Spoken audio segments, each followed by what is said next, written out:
Good morning students. जैसे कि आप जानते हैं कि हम हमारे चैप्टर 10 कंस्ट्रक्टर और डिस्ट्रक्शन पढ़ रहे हैं।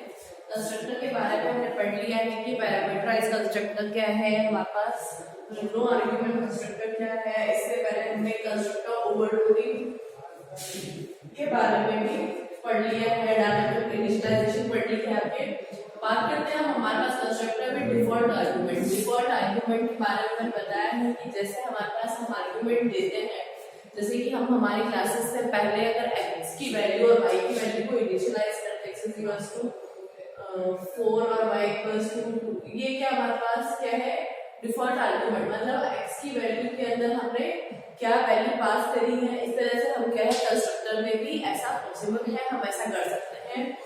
ठीक है, जैसे कि आपको एक एग्जांपल दे रखा है, जैसे कि आपकी क्लास ले रखी है पॉइंट नाम की क्लास के अंदर हमने पॉइंट नाम का कंस्ट्रक्टर बनाया है।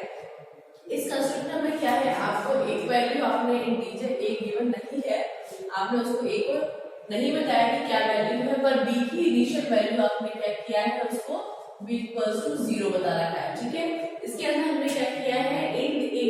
इसका मतलब हमारे पास यहाँ पे आपके a और b ना देके इंटीजर टाइप दोनों को पहले से यहाँ पे इनिशियलाइज करा है। ये हमारे पास है डिफॉल्ट आर्गुमेंट। अगर हमारे पास कुछ भी वैल्यू गिवन ना हो तो b की वैल्यू आपको क्या असाइन करेगा, 0। इसी तरह अगर हम ये मानते हैं कि b की वैल्यू, जैसे हमने ये आपके कंस्ट्रक्टर है, आपकी कंस्ट्रक्टर क्लास फिनिश होने के बाद एक आपकी पॉइंट नाम का एक क्लास नाम से हमने एक ऑब्जेक्ट बनाया, p नाम का ऑब्जेक्ट बनाया। इस p नाम के ऑब्जेक्ट के अंदर हमने एक वैल्यू डाली है 5। अगर 5 वैल्यू डाली तो वो क्या करेगा, ये जो 5 है वो किसको असाइन करेगा, a को। क्यों असाइन करेगा, क्योंकि हमारे पास इस क्लास के अंदर एक कंस्ट्रक्टर है जिसके अंदर हमें क्या वैल्यू असाइन करनी है। अगर हम ये कहते हैं कि a इक्वल्स टू 5 हो जाएगा, यहाँ b इक्वल्स टू 0 रहेगा। क्यों हो जाएगा, क्योंकि हमें a की वैल्यू दी है, तो यहाँ पे क्या है, जिसको वैल्यू गिवन नहीं है वो कौन सी आपको वेरिएबल है a, b के पास 0 है। अगर इसी के साथ में अगर ये लिखती हूँ पॉइंट 5 और 10, तब क्या करेगा, a की वैल्यू 5 हो जाएगी। क्या है हमारे पास, a की वैल्यू हमारे पास 5 होगी और b की वैल्यू हमारे पास यहाँ पे क्या होगी, 10। यहाँ पे ऐसा क्यों है, क्योंकि हमने फर्स्ट को इनिशियलाइज हमने बाद में 0 से कर दिया। उसके बाद अगर हम चाहते हैं तो हमारी वैल्यू चेंज हो जाएगी, क्योंकि हम हमारे प्रोग्राम में इससे पहले पढ़ चुके हैं कि अगर मैंने यहाँ x इक्वल्स टू 2 दे रखा है, बहुत सारे प्रोग्रामिंग लाइन दे रखी है, और उसके मैंने बाद में next line x equals to 4 अंदर आ गया है। तो इस वेरिएबल में पहले तो क्या थी, 2 की वैल्यू थी, और उसके बाद जब मैंने x इक्वल्स टू 4 लिखा तो x की वैल्यू जो 4 है वो क्या है, इस पर ओवरराइट हो जाती है, मतलब इसके ऊपर लिखी जाती है, इसके हटा दिया जाता है और आपको ये 4 स्टोर किया जाता है।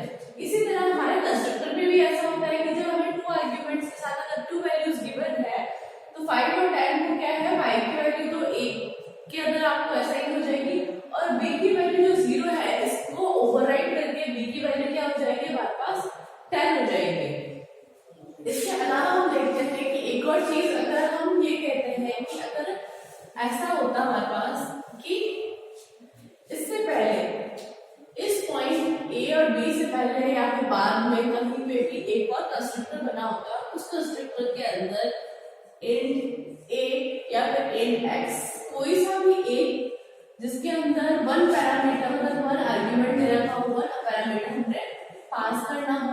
ठीक है, अगर हमें कोई ऐसा कंस्ट्रक्टर बनाया है जिसमें हमने एक ही आपकी पैरामीटर गिवन है, तो हमें क्या, अगर हमने ऐसा कुछ करा, अगर हमने वापस से अगर इस तरह से कॉल किया P5 इसका मतलब है आपको वो जो कंपाइलर है यहाँ पर चेक करेगा, तो वो चेक करने के बाद उसको कंफ्यूजन होगा, क्योंकि P इक्वल्स टू 5, P की वैल्यू हमारे पास ऑब्जेक्ट P में हमने 5 स्टोर करवाया है, तो ये कंफ्यूज होगा कि ये वाला कंस्ट्रक्टर को कॉल किया जाए या ये वाले कंस्ट्रक्टर को कॉल किया जाए, क्योंकि ये 1 पैरामीटर है। हमने जब भी देखा था कॉलिंग ऑफ फंक्शन वो किस पर डिपेंड होती है, जब उसके अंदर जितने आर्गुमेंट्स पास है, तो वो क्या चेक करता है कि इसके अंदर एक आर्गुमेंट जो पास है वो भी इंटीजर टाइप का, वो देखेगा इसमें भी एक आर्गुमेंट पास हो रहा है जो इंटीजर टाइप का है, इसमें भी, तो वो दोनों में क्या है, थोड़ा कंफ्यूज हो जाएगा कंपाइलर, आपको एक एरर मैसेज शो करता है। तो इसलिए हमेशा ये ध्यान रखते हैं कि हम जो पैरामीटर पास करते हैं उससे रिलेटेड हमारा जो कंस्ट्रक्टर है वो किस तरह से डिफाइन करे हुए हैं और वो क्या इनिशियलाइजेशन कर रखा है, हमने किसको डिफॉल्ट आर्गुमेंट दे रखा है, ये सब चीजें हमें क्या होती है चेक करनी होती है। अब हम बात करते हैं हमारे पास नेक्स्ट इसके बाद नेक्स्ट टॉपिक पे। बात कर लेते हैं हम हमारे नेक्स्ट टॉपिक में जो कि है कॉपी कंस्ट्रक्टर। कॉपी कंस्ट्रक्टर जैसे कि नाम से पता पड़ रहा है कि वो क्या करता है, आपको कॉपी करता है। ठीक है, अगर आपकी कोई ऑब्जेक्ट दे रखा है और उस ऑब्जेक्ट को एज एन आर्गुमेंट इनिशियलाइज किया जाता है या फिर एज एन आर्गुमेंट पास किया जाता है तो हम उसे क्या बोलते हैं, आपके कॉपी कंस्ट्रक्टर। जैसे कि आपको हम मानते हैं कि एग्जांपल के लिए टीचर एक नाम की एक क्लास है,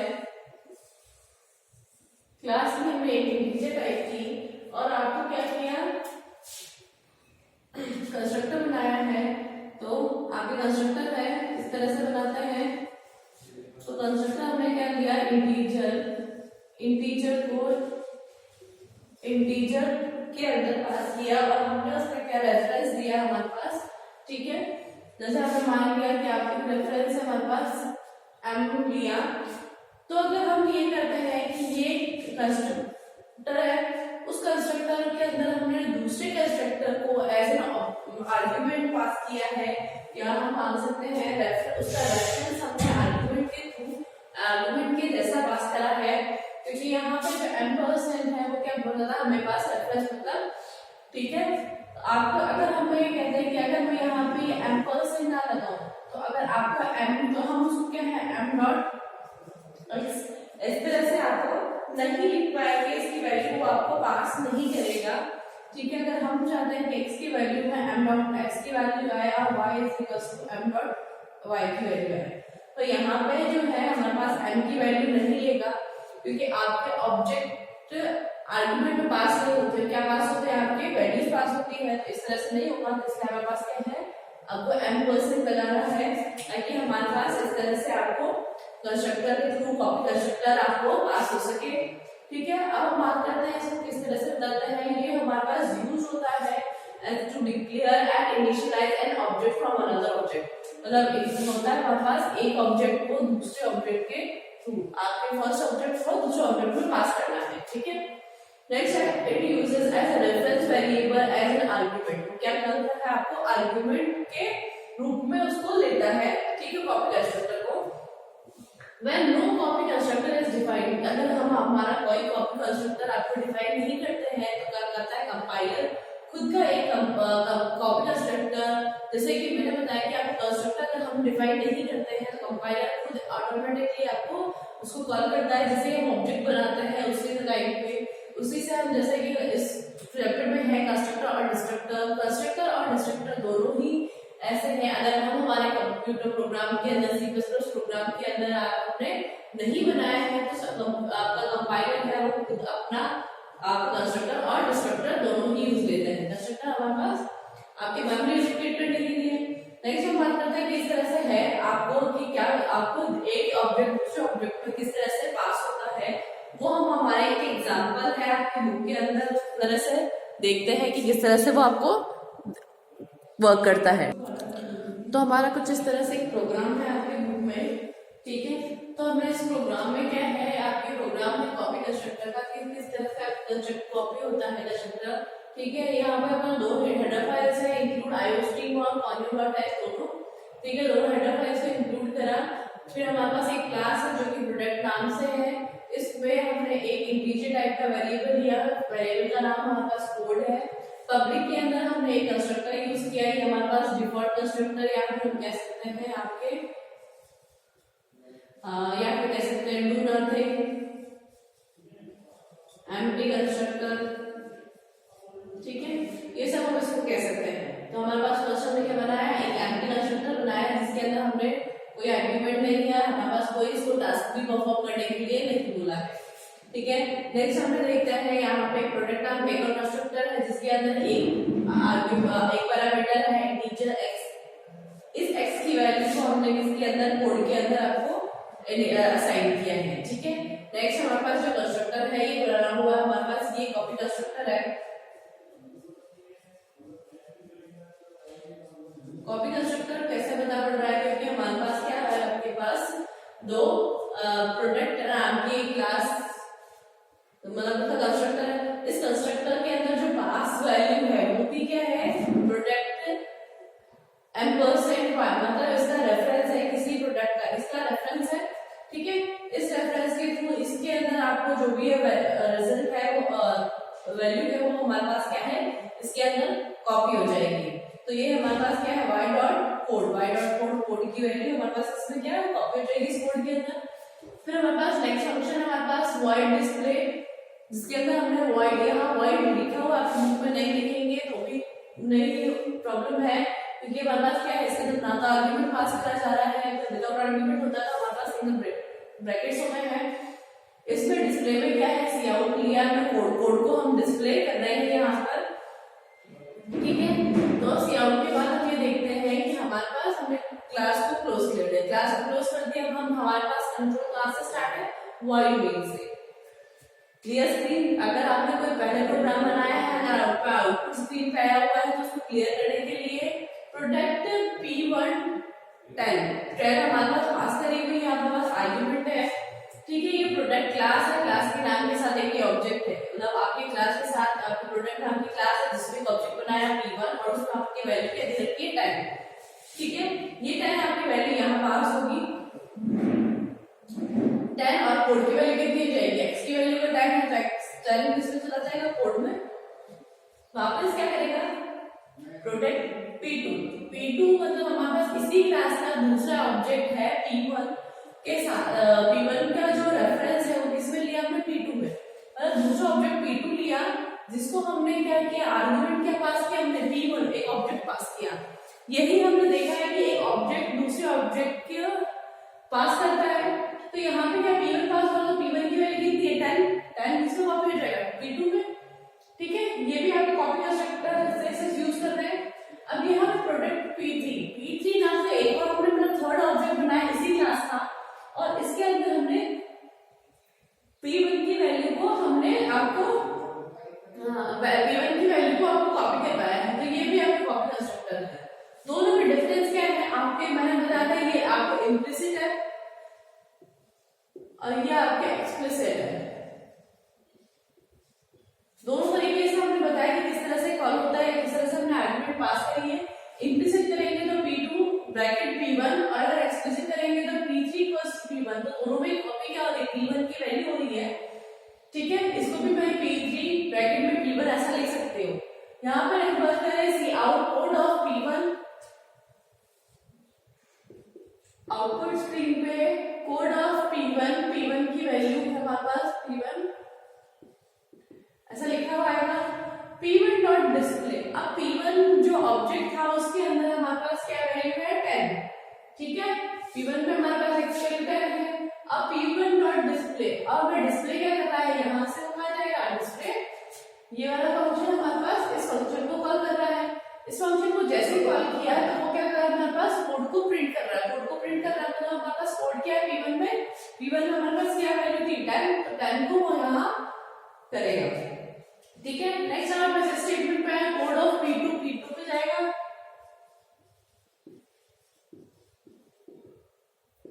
ठीक है, कोड ऑफ p2। अब यहाँ p2 डॉट डिस्प्ले, अब ये डिस्प्ले कॉल कर रहा है, ऑब्जेक्ट p2 भी किसको कॉल कर रहा है, हमारे पास डिस्प्ले फंक्शन को, तो ये किसको कॉल कर रहा है, ये भी आपके इसी फंक्शन को कॉल कर रहा है ऊपर, ठीक है। इसको कॉल किया, यहाँ पे क्या है कोड, और कोड की वैल्यू इसके अंदर क्या आएगी, ये p2 के अंदर क्या था हमारे पास, p1 की वैल्यू थी कॉपी करी हुई थी, तो p1 की वैल्यू क्या थी 10 को कॉपी किया इसमें, ठीक है। कॉपी करने के बाद p2 की वैल्यू कितनी हो गई 10, तो हमारे पास क्या प्रिंट करेगा आपको 10। नेक्स्ट हमारे पास इसमें लिखेगा कोड ऑफ p3 का कोड। नेक्स्ट लाइन हमारे पास p3 डॉट डिस्प्ले। अब p3 ऑब्जेक्ट के अंदर क्या वैल्यू थी, p3 ऑब्जेक्ट के अंदर p1 की जो ऑब्जेक्ट के अंदर वैल्यू है वो है, ठीक है। तो ये किसको डिस्प्ले कर रहा है, आपके उसी कोड को डिस्प्ले कर रहा है, तो वापस क्या आएगा 10, तो ये हमारे पास कॉपी हो गई है।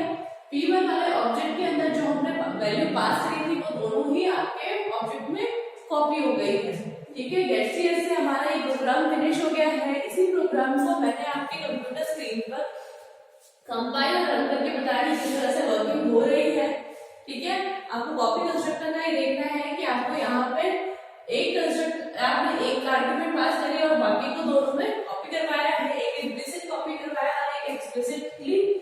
ठीक है, नेक्स्ट इसके बाद हम इसका प्रोग्राम देख रहे हैं। तो ये हमारा प्रोग्राम है आपके कॉपी कंस्ट्रक्टर का। कॉपी कंस्ट्रक्टर का एक प्रोग्राम जो मैंने आपको अपने बोर्ड पे समझा दिया है, बिल्कुल उसी तरह से है। 2 हेडर फाइल्स ले रखी है, 2 हेडर फाइल्स ली आपकी। उसके बाद क्लास को हमने लिया है, क्लास प्रोडक्ट नाम से है। इसके अंदर कोड नाम का एक वेरिएबल लिया जो कि इंटीजर टाइप का है।